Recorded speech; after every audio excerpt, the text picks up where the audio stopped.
Good afternoon, students. I am Deepali Devi, your geography teacher.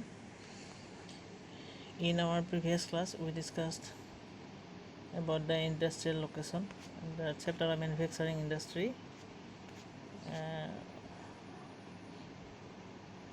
That day we discussed contribution of industry to national economy and industrial location. That means factors affecting the location of an industry.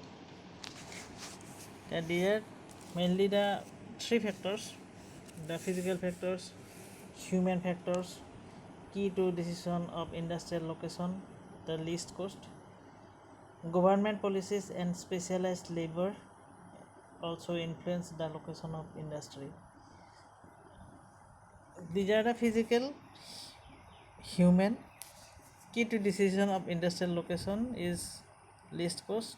Government policies and specialized labor also influence the location of industry. These are the things to look at an industry. These are the main factors. That physical factor is the important. Next one, the human factors, and the decision about the industrial location at a least cost. That means the not expensive, not in a high cost. Government policies, specialized labor also influence in the location of industry. It affects on the labor also. So agglomeration economics, many industries tend to come together to make use of advantages offered by the urban centers known as agglomeration economics. Gradually, a large industrial agglomeration takes place. I repeat about agglomeration economics. Agglomeration economy, many industries tend to come together to make use of the advantages offered by the urban centers known as agglomeration economics. Then what do we mean by agglomeration economics? Means some industries, they are tending to come together to these industries, and they want to make use the advantage offered by the urban centers known as agglomeration economies. So the rural areas are coming to do the work together. So gradually a large industrial agglomeration takes place. Industrialization leads to urbanization. The development of a city, development of the town areas based on the industrial leadings. So industrial system is the three systems: the inputs, processes and outputs. The input is the raw material, labor, cost of land, transport, power and other infrastructure. Next one is the process, all activities that convert the raw material into finished products. And the output, it is the end final finished products and the income earned from it. So the input and process, these are the input is the based on the mainly raw material. It is very beginning process, in the very beginning. So input is the main thing, that means the primary activities. The processes is the secondary activities. After that, the output is the tertiary activity, or the last, the end product, end things. That means they earn from it. That means from the last output, the industrialist can earn. That these are going to the market, these are fit for the business, like that. So these are the three systems: input, process and output. The industry market linkage. So the input is the raw material and or component parts. Factors of production: land, labor, capital, entrepreneur, infrastructure, like that. And these are based on the transport. After that, factory, then output products, again transport, market, and all these things are related with the money. Again, the classification of industries, on the basis of the source of raw material, the agro-based, mineral-based. On the basis of the capital investment, the large-scale industries and the small-scale industries. On the basis of the ownership, public sector, private sector, joint and cooperative sectors. On the basis of the bulk and weight of raw material and finished goods. These are the heavy industry or the light industry. The industries on the basis of ownership, that these are the four. Number one, on the basis of sources of raw material. Another is on the basis of the capital investment. So you see that these are the four types of industries. Number one, four types of industries. Number one is the on the basis of sources of raw material, the agro based and the mineral based. On the basis of capital investment, that this is the large scale industries and another is the small scale industries.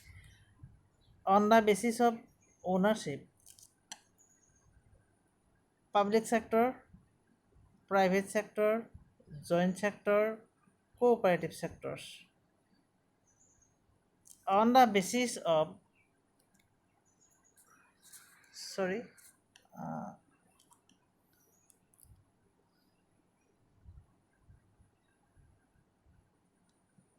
on the basis of bulk and weight of raw material and finished goods, that these are the heavy industry and the light industry. These are the classification of industries. On the basis of raw materials, these type of industries are classified depending on type of raw materials as they use. The agro-based industries, the source of the agro-based industries are the used plant and animal-based products as a raw material. For example, food processing, vegetable oil, cotton textile, dairy products, etc. The mineral-based industries, primary industries that use mineral ores as their raw materials. The products of these industries feed other industries. Iron made from iron ore is the product of mineral-based industry. For example, iron and steel, cement, machine tools, etc. According to their main role, basic or key industries, these industries supply their products or raw materials to manufacture other goods. That means the basic or key industries means they only their duty is to supply the raw material to the industries that they can manufacture some other goods. The iron and steel industry, copper smelting, aluminum smelting, etc. Consumer industries, these industries produce goods are directly used by consumer, for example sugar, paper, electronics, soap, etc. The consumer industries, these industries produces goods which are directly used by consumers. For example sugar, paper, electronics, soap, etc. These are the things.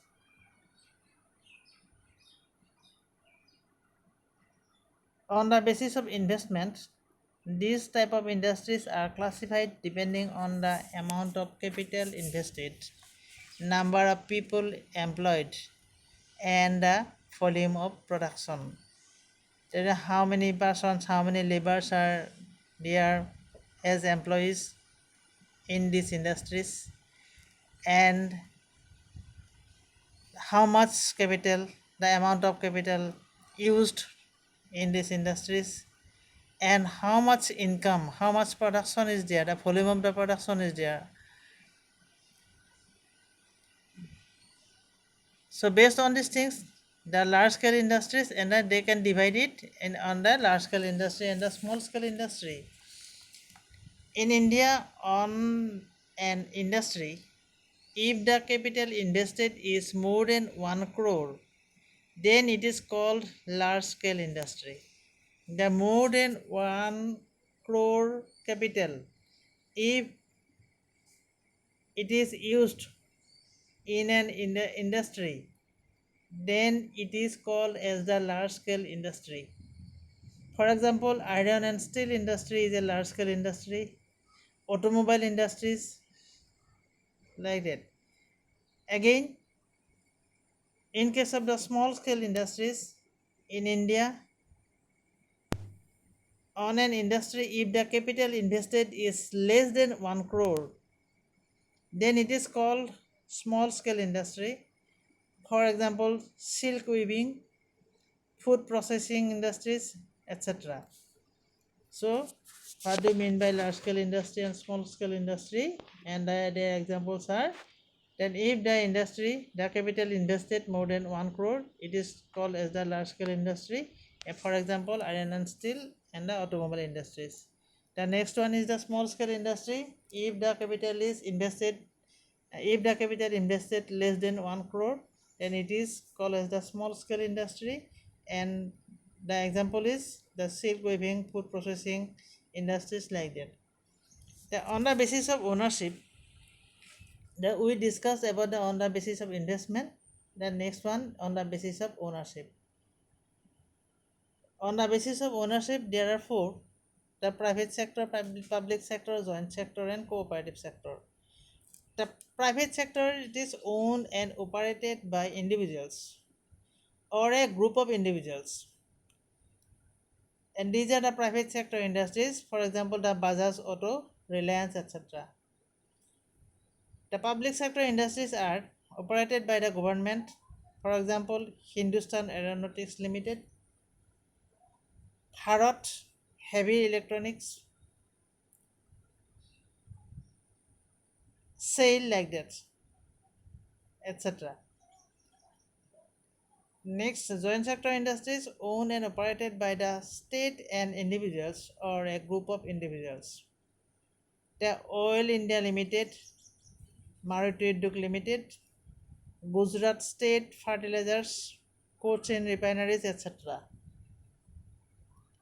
The next is cooperative sector industries owned and operated by the producers or suppliers of raw materials, workers, or both. Mutually, they get the resources and share the profit and losses. For example, sugar industry in Maharashtra, core industry in Kerala, etc. In case of the cooperative sector industries, the suppliers and the producers, they are the loser or the beneficiary. So you see, the all are responsible equally on the basis of the bulk and weight of raw materials and finished goods. Heavy industries use heavy and bulky raw materials and produce heavy goods, for example, iron and steel industry. The next is light industries use light raw material and produce light goods, for example, electrical industries. These are the two types of the bulk and weight of raw materials and finished goods. That these are heavy industry and the light industry. The raw materials, if the raw materials are heavy, the production is also be heavy, like the iron and steel industry. In case of the light industries, the light raw materials used to produce light goods. Then agrobase industries are the textile industries, cotton, jute, silk, woolen, etc. And next one is the sugar and edible oil, etc. After that, textile industries. Now we will discuss later on about textile industry. And this much for today. Thank you.